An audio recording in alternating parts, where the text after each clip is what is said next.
হুমায়ুন কবির নতুন দল জনতা উন্নয়ন পার্টি গঠন করে শুভেন্দুকে চ্যালেঞ্জ জানিয়েছেন। 200টি আসনের মধ্যে 100টি জিতবেন বলে দাবি করেছেন তিনি। শুভেন্দু অধিকারীর পাশাপাশি তার বাবা শিশির অধিকারীর নাম নিয়েও আক্রমণ করেছেন। আপনি যখন বলছেন যে কটা মুসলিম এমএলএ জিতে আসবে 26-এ, তাদের চ্যাংদোলা করে আপনি নাকি রাস্তায় ফেলবেন।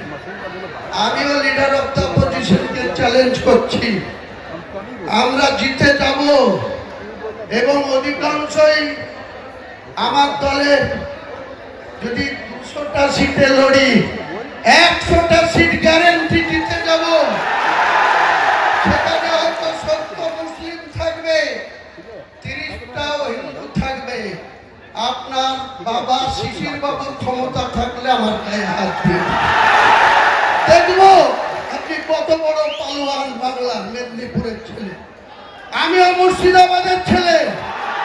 আমাকে আপনাকে রাজনৈতিক ভাবে চ্যালেঞ্জ আপনি অ্যাকসেপ্ট করুন। অনেক শুনেছি আপনি সাংবিধানিক চেয়ারে অতিথি লিডার অফ দ্য অপোজিশন হয়ে আপনি বলবেন আমি হিন্দুদের জনপ্রতিনিধি। এটা সংবিধানে বলা যায়? আমি হুমায়ুন কবির, ভোট যারাই দিক, আমি ভোট পেয়ে নির্বাচিত সার্টিফিকেট পেয়েছি। মুর্শিদাবাদ সহ বাংলার 11.5 কোটি মানুষের 294 জন এমএলএ, তারা 11.5 কোটি মানুষের জনপ্রতিনিধি।